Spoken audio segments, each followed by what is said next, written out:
encuentra formado nuestro noble pueblo, se encuentra formado nuestro noble pueblo con grandes sabanas, casas coloniales.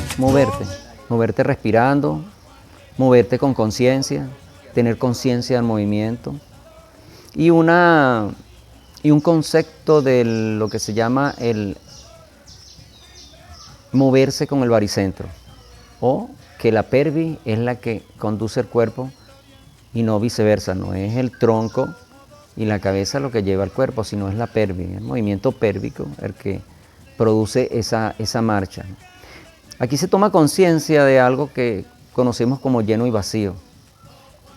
Y obviamente caemos en un punto neutro, que es al igual que la respiración, el paso corporal llega a una postura neutra. Entonces hay muchos nombres poéticos y artísticos para reconocer algunas cosas, como la posición o postura del oso, la postura del pez capturado, el paso del dragón, tocar la flor del cerezo, la serpiente recta y sube la flor al árbol del cerezo. Palabras muy propias de la cultura china, que obviamente están envueltas en poesía y filosofía. Entonces, esta filosofía de no movimientos violentos es todo lo contrario cuando la gente dice voy al gimnasio y va a hacer máquinas y peso. Eso está bien, porque los músculos hasta cierto punto hay que tonificarlos. Es en el cuerpo humano que todos poseemos, en ese cuerpo ha estado un niño, ha estado un adolescente, ha estado un adulto, llega a un adulto mayor hasta llegar a ser un anciano, si la vida lo posibilita. En mi transcurrir siempre fue algo muy marcado en mi persona, en Henry, ese niño, ese muchacho Henry. Comencé a tener una actividad y me sentía muy extraño. Realmente a veces me pongo a pensar, y sí, cuando uno llega a cierta edad, hace esa introspección de lo que uno pensaba cuando era niño y lo que ha llegado a ser cuando es un ser adulto. En algo diferente, pero era algo que yo ni remotamente pensaba. Yo no iba a imaginar que mi vida se iba a sentir tan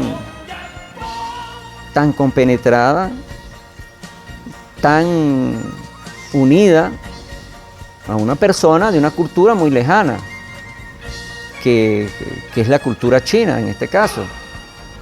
Y es precisamente en esa etapa de adolescente que comienzo con otros compañeros a inventar, a hacer cosas, a hacer gimnasia, hacíamos saltos acrobáticos, y algunos de ellos se fueron por otro tipo de artes marciales para ese entonces, que eran las más conocidas, el judo, el karate, pero a mí no me llenaron, no me cubrían la necesidad de esas otras disciplinas, ¿no? Y entonces es ahí donde yo, pudiéramos decir que circunstancias causales hicieron que conociera a ese maestro que estaba recién llegado por allá por el 1974, 75, 76, 74, 75. Y era yo un muchacho, un chamo, estaba recién entrado a la secundaria, y comienzo a oír de eso y dicen, hay un chino que está dando clases de Kung Fu. Eso era muy poco nombrado. Y eso es lo que yo quería, porque yo había visto en unas revistas, estaba más o menos paralelo en ese entonces la serie de televisión de Kung Fu, que esa fue escrita por Bruce Lee, pero no la pudo protagonizar por cuestiones de la sociedad para ese entonces, porque era chino, era asiático. Entonces buscaron un norteamericano, lo maquillaron y le dieron, pero el guión, toda la historia fue construida por Bruce Lee, él no la pudo. Entonces, bueno, a raíz de eso, está recién la muerte de él, fallece por ahí en el año 73 y estaba apenas. Y ese tío que está acá, él viajaba mucho a Maracay, iría al cine, y un día trae una revista. Me dice, mira lo que encontré, y la compró, ¿no? Y me la trae. Uy, y comencé a ver la historia y unos pasos ahí raros, y yo decía, ¿cómo aprende uno a pelear con eso? Pero entonces luego, hay casi como que historias paralelas, llega este maestro. Y yo le digo a mi mamá que yo quería aprender eso. Y mi mamá dice que para qué, eso no da nada, que eso no, que tenía que pensar en el liceo y esto. Luego yo me voy donde mi papá biológico, está separado de mi mamá, yo voy a una parcela que él tenía. Y yo le digo en ese entonces, oye mira, yo quisiera tomar clases de Kung Fu. ¿Qué es eso? Kung Fu es una cosa, ¿qué es esto? Ah, bueno, ¿y cuánto es eso? Para aquel entonces era 75 bolívares. Era un dineral. Estamos hablando de una cantidad de dinero para la época. Y 50 bolívares era mucho dinero. Y él me dice, yo no tengo ese dinero aquí, pero te puedo hacer un cheque. Recuerdo que me hizo un cheque al Banco del Caribe por 75 bolívares. Era un dineral. Y yo agarro el cheque y yo me vengo y pregunto donde mi maestro estaba dando clase, donde lo que sería mi maestro. Y estaban unas personas ahí, varios criollos, mucha gente. Y algo así como oculto por donde está la Yamaha, ese edificio de la Yamaha, por detrás, por acá. Eso era un depósito del supermercado del hermano, que era el Maravilla. Ahí habían rumas de azúcar. Recuerdo que para levantar los pies, para ejercitarnos, levantábamos los pies en las rumas de azúcar y de harina para hacer estiramiento, ¿no? Porque se utilizaba, y había un cajón grande de madera donde el maestro había traído muchas cosas, guantes, guantines, espadas, bastones, una serie de cosas propias que se las trajo. Ahí comienzo. Y luego me voy por los 80, entonces debido a las habilidades físicas, yo hacía mucho baile. Y el disco music, yo viví esa época mucho, la disfruté. Yo iba a los apartamentos donde se hacían reuniones y comenzaba a hacer saltos mortales. Una vez por poco me llevo una lámpara en un edificio aquí del centro cortico y en otra cayendo, porque es que la gente lo pedía, y empezaban a aplaudir. Y entonces uno comenzaba, había un grupo de muchachos y comenzamos a hacer movimientos de break y cosas, y yo me lanzaba en mortales. Y cuando vengo cayendo con el pie, le logré dar, y la turbina, me dio una pena, no hallaba cómo desaparecer. No, vale, tranquilo, que eso pasó. Pero esas cosas, entonces había una casa que nos reuníamos y ahí hacíamos muchos eventos semanales de pie. Mira, se compró una bola, aquella famosa bola y hacíamos la época de la disco fiebre, fiebre del sábado por la noche. Eso fue una época, la viví mucho. Entonces la gente me decía, no, mira, por la manera física de las contorsiones, me servía para sentirme bien en ese medio ambiente. A pesar de que era una persona muy introvertida, sumamente introvertida. Y yo digo que en una etapa de mi vida donde sentí muchos complejos propios de una época de adolescencia, de venir de ser un hijo único, a pesar de que tenía un primo hermano, pero era un hijo único de mi madre.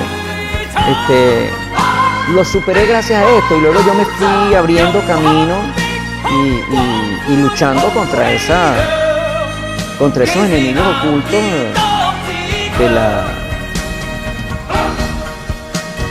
de sentirse acomplejado por cosas tontas, que después tú dices, esa tontería.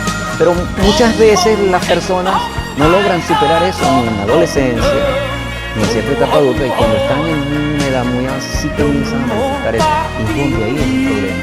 Por eso es que hay personas que se han dado muy en boga hacer terapia, hacer cosas. Entonces yo le digo a muchas personas, mira, no hace falta que agarres una almohada y te pongas a darle golpes, o a destrozar la cama para liberar una furia contenida que tienes. No, o sea, hacer un acto de conciencia. un estado de conexión, de conocerte en cierta medida a ti mismo. No es algo trillado, no es algo leído, no es algo rebuscado. No me la paso leyendo libros de filosofía, ya no. Lo esencial de los libros del conocimiento, y ya lo demás queda una maduración. Un vino en un tonel que se deja ahí bien añejado. Eso es una madurez que uno al final recomienda. Lo que se busca a través de la disciplina del Tai Chi no es otra cosa que tranquilidad, paz, pero que eso luego se va a traducir obviamente en ese cuerpo físico, en ese cuerpo somático. El somático va a ser un reflejo del cuerpo interno. Cuando yo me calmo internamente, estoy en paz, en esa calidad de paz que todo el mundo habla, internamente yo la voy a expresar. No solamente que la finja, porque pudiera vestirme de monje, como te dije en una ocasión, raparme un poco, cargar un rosario budista, y fingir una paz, una tranquilidad risueña, pero que realmente que en mi vida personal no la tengo. Entonces, cuando hablamos de ese kung fu que requerimos para enfrentar esos enemigos ocultos, enemigos que están acechando a todos los seres humanos, que todo el mundo tú lo ves bien vestido, con una profesión exitosa, con un negocio próspero, pero que en su interno es un caos. Tú ves que son personas que tienen que estar recurriendo a un tratamiento psicológico, psiquiátrico, etcétera, por alguna causa.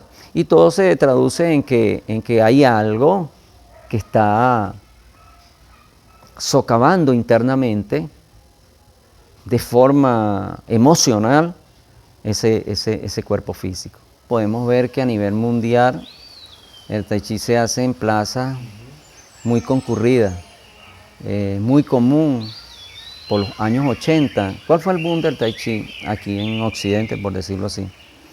Alrededor de los años 80, cerca de los 80, en el Central Park de Nueva York, veían que los corredores de bolsa se quitaban el saco y quedaban en camisa y empezaban a seguir a hacer unos movimientos lentos. La gente se empezó a preguntar qué estaban haciendo, qué era eso. De ahí fue donde vino el reconocimiento, el por qué estos tipos bajo presión, bajo estrés, que eran sometidos con la presión de la bolsa, subidas, bajadas, se iban al parque a hacer Tai Chi. Entonces vieron que era una forma de relajarse, y lo que la gente se preguntaba era, pero bueno, ¿y cómo se relajan en movimiento? Si se están moviendo. Bueno, y es ahí donde realmente radica la esencia del Tai Chi, por decirlo así.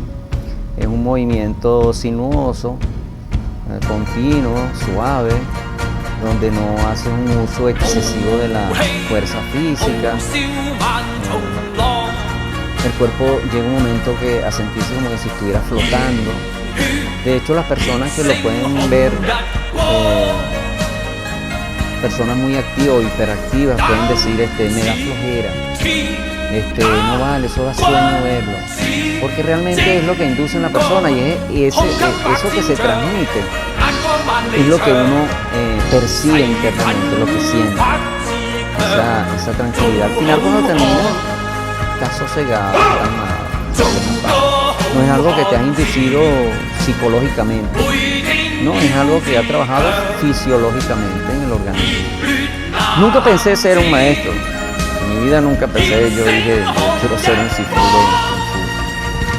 Nunca lo pensé, ni por mi mente pasó. Pero cuando la cercanía que tuve con mi maestro, una cercanía de un hijo a un padre.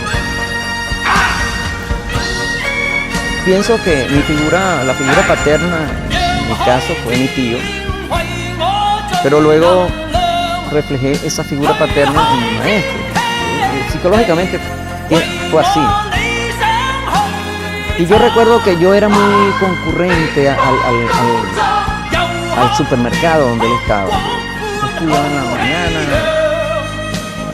trabajaba cualquier cosa, en la tarde yo me iba religiosamente al supermercado del maestro. Entonces él escogió unos días, ya retirado, ya no daba clase. En una oportunidad dimos clase en una institución donde está ahorita lo que se llama la fundación. Ahí había algo que se llamaba el CDN. Ahí había hacía danza, hacía cosas, hacía muchas actividades culturales.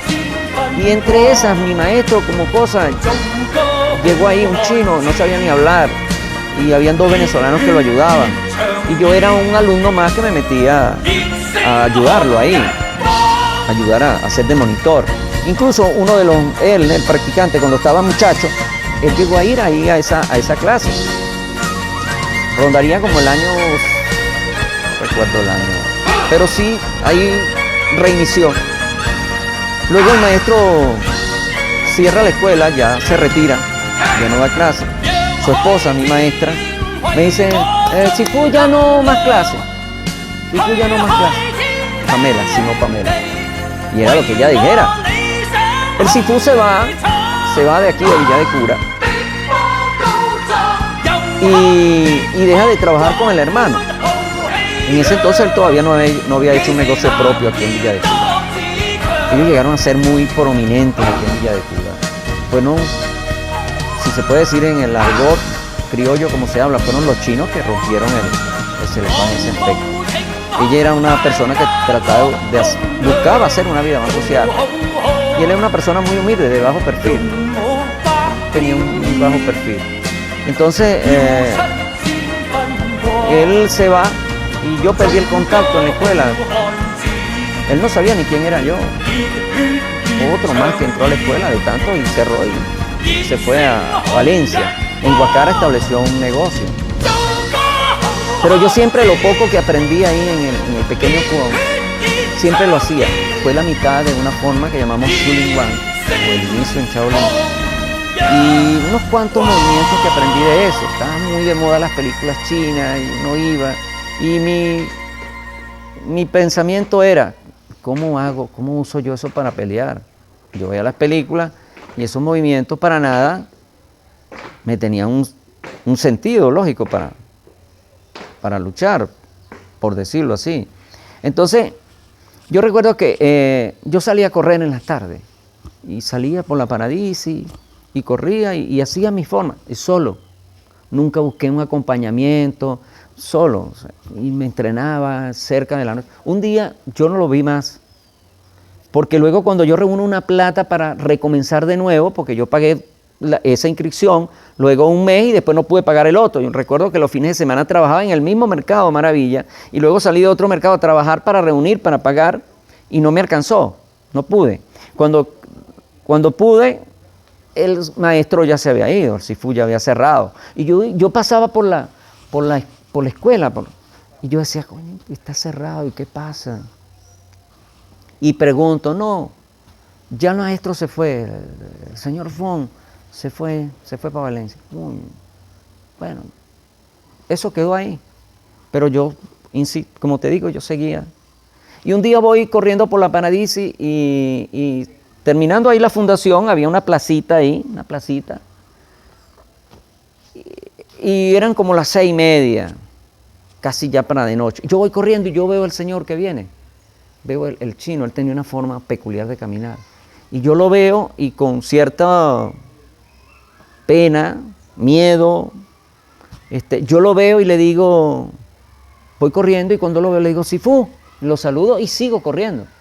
Cuando él me ve, él me saluda, epa, no sabía mi nombre, epa, Chamín. Y yo me paro, me dio una alegría enorme que él me reconociera y lo saludo otra vez. Y él me dice, cónchale, mira, tú todavía practicas. Y yo le digo, sí, todavía entreno, mire, y lo que hasta donde quedé en el Xulinguang, le digo, todavía lo hago, lo repito. Y él me dice, vente. Y me lleva a la casa de su mamá, que vivía ahí en la Paradisi. Ahí él me hace llegar y su mamá, una señora ancianita, ya para la época viejita. Él le dice en chino, mira, mamá, acá Hele. Le explica en chino que mira, Hele. Yo le digo, ¿cuál es tu nombre? Henry. Acá Hele. Que yo era alumno de él. Entonces él me dijo, todos los miércoles yo vengo a visitar a mi mamá. Vente todos los miércoles cuando yo esté aquí. Entonces yo deseaba que todos los miércoles, que se fuera la semana rápido, los miércoles yo iba y yo comenzaba a hacer kung fu ahí en el pequeño apartamento y él me corregía y me iba adelantando y así fue que inició todo esto.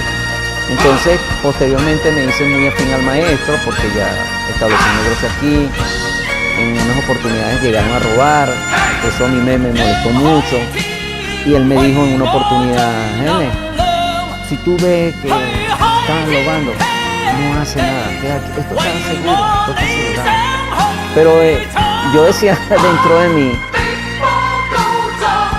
que yo no lo aceptaría porque es como que estuvieran robando a alguien que era mi familia, ¿me entiendes?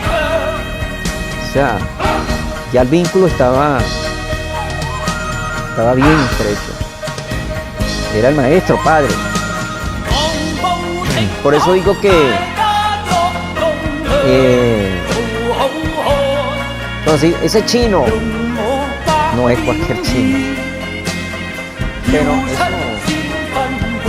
eso una cosa lleva a la otra. Parece ser lo que uno inspira es que uno puede ser un sostén espiritual, por decirlo así, para una persona.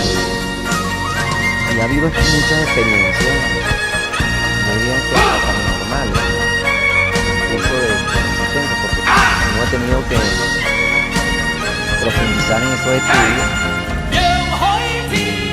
La misma base que uno tiene lo ha llevado a dar otro tipo de conocimiento sin apartarse del conocimiento elemental. Pero sí llevan a uno a eso. Entonces uno se ha tenido que cultivar más allá de la forma física, del acto físico, de una forma espiritual. Eso ha llevado a que uno pueda, de cierto modo, inspirar una confianza para que alguien que está vacío pueda ser llenado un poco. Es como un poco abstracto lo que digo, un poco metafísico. Pero esa filosofía, sin que el maestro me dijera, un día vas a estudiar esto en el libro tal, todos los rituales, todas las cosas que hacemos vienen con ello. Por eso yo te decía, o sea, no podemos decir que somos budistas, no podemos decir que somos taoístas, no somos, porque la cultura china está muy imbuida en esas dos corrientes, en el taoísmo y en el budismo.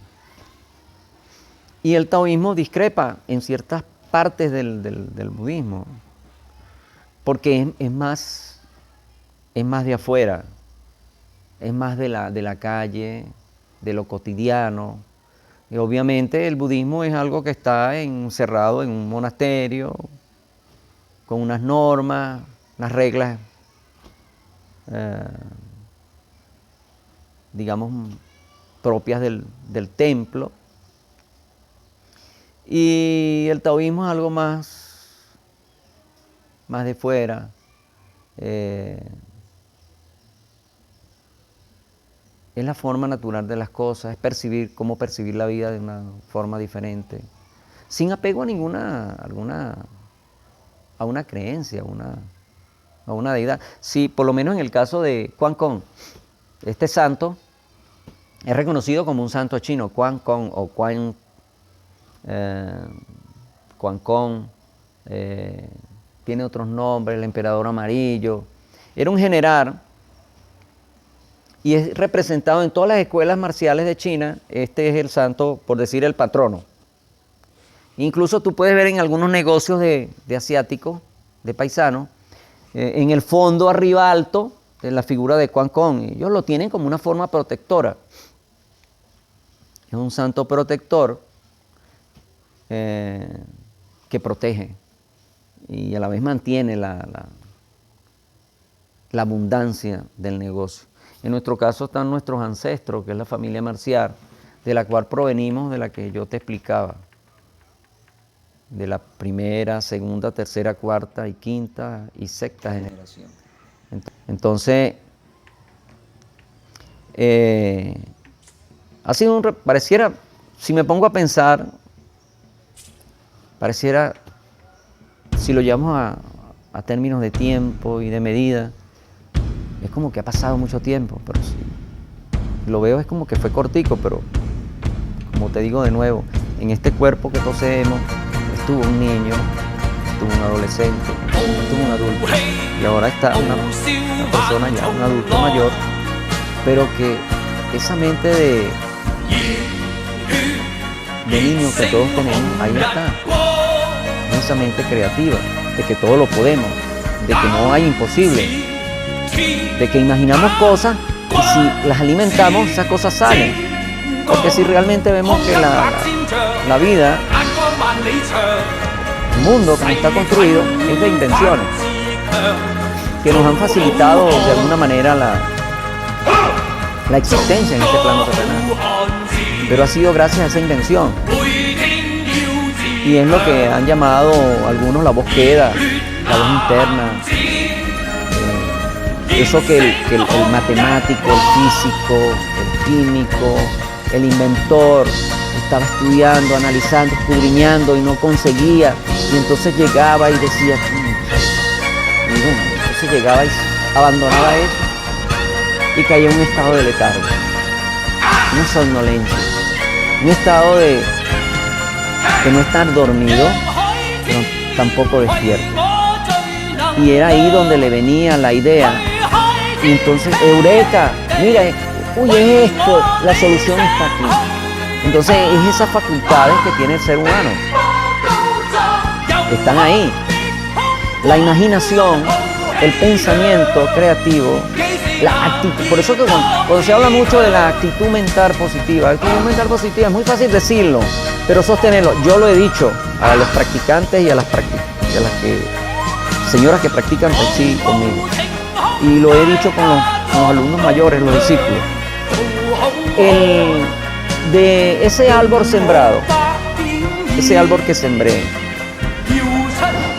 puedo decir con conocimiento de causa, con plena convicción, que es ahora en este momento que estoy disfrutando de los frutos de ese árbol que sembré, en todos los aspectos. Nuestro sistema de Kung Fu es reconocido en China mismo como un estilo misterioso, oculto, engañoso. Más o menos se le entiende por esto, porque es una forma que representa a un animal que es la serpiente, y obviamente trabaja mucho con la energía interna, y así vemos que cuando se realiza, por lo menos en el caso de un ataque o de un movimiento, debo ser envolvente en ese ataque y moverme como una serpiente mismo y buscar la forma de cómo picar, cómo atacar esa zona y más allá, cómo desestabilizar ese cuerpo. Entonces, en esta forma de Kung Fu que nosotros hacemos, que desarrolló mi abuelo, mi Sikun, Tan Fon Leon, hay muchos movimientos de cadera y hombro, obviamente codo, que desestabilizan el cuerpo humano y lo proyectan, lo hacen sucumbir, es decir, romper el equilibrio del cuerpo humano. En eso está basado. Pero la técnica en sí propia es de cómo envolverse ante un ataque, ante el enemigo, hacerle daño y que te puedas fluir en el movimiento. La mayoría de esa cantidad de asiáticos, chinos, como comúnmente le decimos acá a los criollos. Son muchachos, gente nueva, emprendedora, que a diferencia de los que emigraron hace muchos años atrás, cuando nosotros éramos unos niños apenas, vinieron con una carga de necesidades. Salir por indistintas causas de Hong Kong, de China a Hong Kong y de Hong Kong acá. Y se podría observar en ellos que eran muy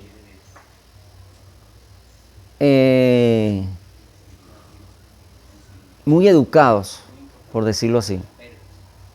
Porque ellos venían, establecían un negocio, traían paisanos de allá, como lo siguen trayendo esto, pero ellos obligaban a los muchachos, a los paisanos que traen allá, a que aprendieran a leer y a escribir. Y aquí había muchas maestras en este pueblito que instruían, tú los veías en las noches, a ellos como unos muchachitos con cuadernos a tomar clases de lectura, de leer, escribir. O sea, que no se limitan, es la diferencia ahora, tú no los ves a ellos estudiando, no, es un negocio. Ahí ves tú la diferencia de esos orientales que vinieron en un principio, venían muy apegados a las leyes acá y a la misma cultura de un país que les estaba abriendo las puertas, que ellos obligaban a los paisanos a que estudiaran la lengua. Y tú veías la forma de ellos muy servicial, muy dócil, muy dada, a la diferencia de hoy en día de todos estos comerciantes que en parte también a la cultura se ven que son soberbios, tratan de ver. Y tú puedes tener la experiencia que si le preguntas a alguno de ellos, mira, no te ponen cuidado, y es el empleador que te atiende. Eso tiene algo de la cultura de ellos, que no es positivo, pero no es la imagen que nos dejaron. Yo digo mucho antes los que vinieron de mi maestro y los que vinieron después de mi maestro. Señores que eran muy reconocidos y muy respetados porque se ganaban el respeto. No era que se ganaban el respeto porque eran el dueño del mercado. No, era su trato. Trato hacía que se ganaran ese respeto. Podremos contar aquí del señor Chan, el señor Felipe Chan, que fue el primero que montó un negocio aquí en Villa de Cura, el primer paisano. Luego vinieron los Chan del automercado Chan, que era otra cosa, supermercado Chan, automercado Chan, donde ahí están ya los padres, los tíos, y posteriormente los padres de uno de los discípulos que entrena conmigo, que es José Chan, uno de los paisanitos que aparece ahí. Y posteriormente viene luego todo, pero estos que han llegado, aún así, sí reconocen a uno cuando un paisano les dice quién es el maestro, y saben cuando uno viene de un linaje, porque el paisano le explica en chino, mira, no tal, de fulano, el señor Fong, que tal. Y el maestro Fong, obviamente, en China es una persona que es reconocida, porque no todo chino sabe Kung Fu, no cualquier chino es maestro. Es como decir un llanero, que uno cree que todo llanero, todo apureño va a cantar joropo, no. Entonces, al igual que los chinos, pero sí tienen algo, arrastran algo de esa cultura de que mi tío sabía boxeo tal, yo tenía un tío que hacía tal cosa y cuando estaba niño me enseñaba. Pero de eso de ahí a que sean maestros, no, porque volvemos a lo mismo. El maestro es, yo no soy maestro porque me autonombré maestro. No, yo quiero ser maestro, no, porque mi maestro, un maestro reconocido, maestro de linaje, que es el que queda a cargo del estilo después de la muerte de Canfón León, de mi abuelo, queda con el legado del estilo y entonces transmite en esta parte del mundo, Venezuela, en este pueblito, Villa de Cura, aquí en esta cosita pequeña, está el legado de algo muy milenario, de algo de muchos años, está aquí. ¿Y quién lo tiene? Lo tienen los paisanos de la GLU, lo tienen los paisanos de... lo tienen... No, mira, sí, no, o sea, el señor, un tipo de una camioneta amarilla que anda en una moto, Henry, creo que se llama, ese, el Sifu. Uy, el tipo, sí, y la gente que es de aquí ya sabe quién era el maestro Fong y saben quién es uno, porque aquí no hay cosas, no hay cuentos. Mi maestro era un chino con la barba por aquí, no, el maestro mío tenía un negocio, era muy reconocido, yo anduve mucho con el maestro y esa es la historia. Entonces muchos paisanos sí, de alguna manera, sobre todo en la parte de Valencia, que hemos tenido porque un hermano mío de práctica tiene un restaurante allá. Actualmente está cerrado, pero la colonia china de Valencia tenía mucha afinidad con nosotros porque regularmente íbamos a hacer muchas ceremonias para allá de fin de año, de matrimonio y muchas festividades. Y la danza del león siempre iba acompañada de eso. Es una de las escuelas que prácticamente hemos tenido, ya ahorita todos lo hacen, pero es como que una copia, es como, bueno, tú haces esto, yo también lo voy a hacer. Es como las artes marciales es como la comida. Entonces, todo el mundo está haciendo arroz chino ahorita. Todo el mundo hace kung fu ahorita. Pero ¿qué kung fu hace? ¿Qué tipo de kung fu hace? ¿Quién te enseñó ese kung fu? Cosas así como esa, ¿no? Entonces, es donde hay que tener realmente esa raíz, ese toque. A veces es como que ni creerlo. A veces es como que decir, cónchale, wow, es increíble que si yo hiciera publicidad e hiciera mucha propaganda de esto, bueno, explotara las redes personales pues, que tengo con esto, ¿no? Pero uno, más o menos siguiendo la tradición del maestro, uno se ha mantenido, trata de no ensalzarse mucho, pero sí es un gran legado porque no es cualquier cosa. Uno de los mismos practicantes lo reconoce. ¿Usted sabe lo que es que un estilo de tanto renombre, de tantas raíces, que ha sido reconocido, es reconocido allá en China, y que usted por aquí, ¿qué chino va a creer? Chino que no conozca nada, paisano, ¿qué va a creer que un criollo, un villacurano, tiene esa carga, el legado? Porque andando con un paisano, una vez comiendo en un restaurante en Maracay, es una anécdota, él le dice al mesonero que viene, que es paisano, vamos a comer aquí, me dice, nos metimos a un restaurante a comer. Y él le empieza a explicar al paisano, al mesonero, en chino, que mira, él es un maestro de Kung Fu. Él le hace con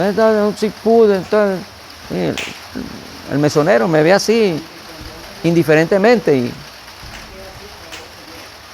y se va.